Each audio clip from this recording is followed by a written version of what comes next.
आत्मनिर्भर भारत है कि देखो हम अपने ही किसानों को ही नहीं मार रहे हैं, हम फिलिस्तीनियों को भी मार रहे हैं। गांधी कहते हैं कि अरब लोगों का उतना ही अधिकार है फिलिस्तीन में जितना कि अंग्रेजों का है इंग्लैंड में, जितना कि फ्रेंच लोगों का है फ्रांस में। ये गांधी ने कहा इन 1938। तो हमारी ये परंपरा है कि आज़ादी के बाद जब हम आज़ाद हुए तो हम उन लोगों के साथ खड़े हुए।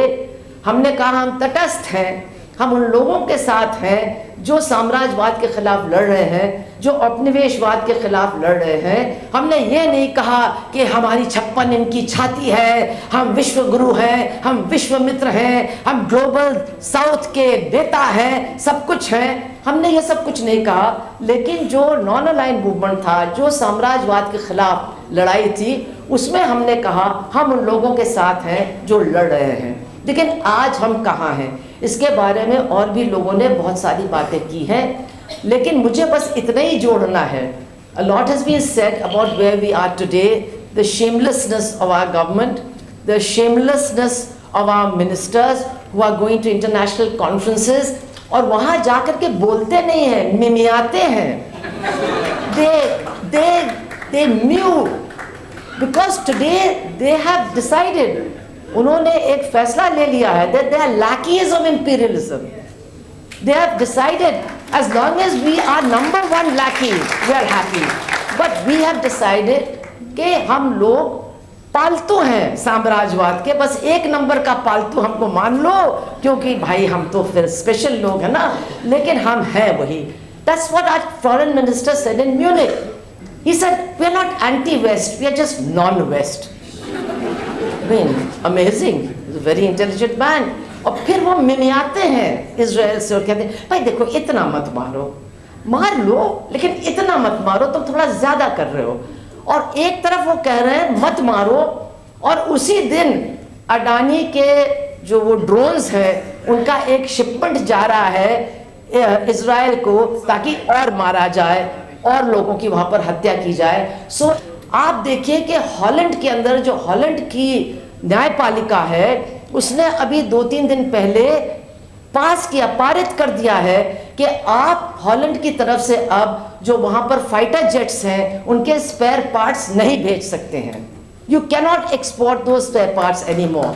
लेकिन हमारे यहाँ हमको खुशी हो रही है कि ये तो आत्मनिर्भर भारत है कि देखो हम अपने ही किसानों को ही नहीं मार रहे हैं, हम फिलिस्तीनियों को भी मार रहे हैं, विदेश में भी हम लोगों को मार रहे हैं, यहाँ भी नरसंहार करेंगे, वहाँ भी करेंगे, उसकी थोड़ी सी ट्रेनिंग ले लेंगे।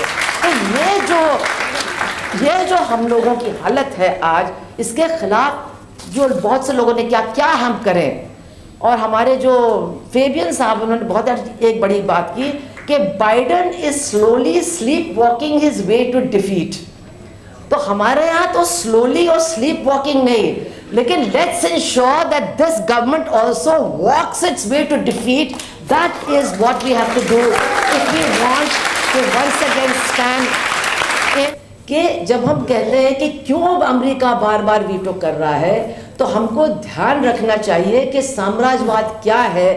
आज उसका नकाब अगर कभी था तो वो बिल्कुल गिर गया है, उसका घिनौना चेहरा बिल्कुल सामने है और वो बता रहा है कि ये है साम्राज्यवाद। हम नरसंहार के पक्ष में भी कुछ भी करने के लिए तैयार हैं अगर नरसंहार करने वाला हमारे पक्ष में हो, हमारे पक्ष का हो।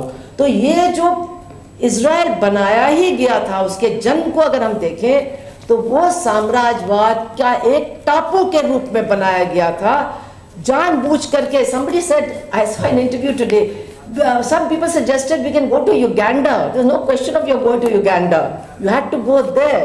You were the imperial outpost of imperialism. उसका जो नक्शा है वो भी एक चाकू की तरह है जिसकी नोक अरब दुनिया के दिल की तरफ है। ये उनके तेल पर नियंत्रण रखने के लिए एक बहुत बड़ी साजिश थी।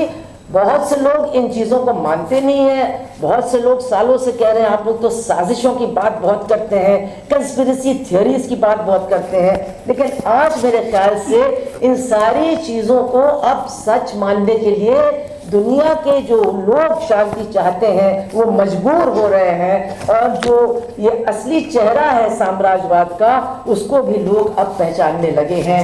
The mask has fallen off and the real face of imperialism is there for all of us to see. They will go to any lengths to defend that outpost of theirs which was deliberately created. और यहाँ पर मैं बच्चों को भी बताती हूँ और वो उनको ताज्जुब होता है कि आपको याद करना चाहिए कि 1948 में in 1948 there was no country known as Israel in this world. वो पैलेस्टाइन था. There was only a country called Palestine.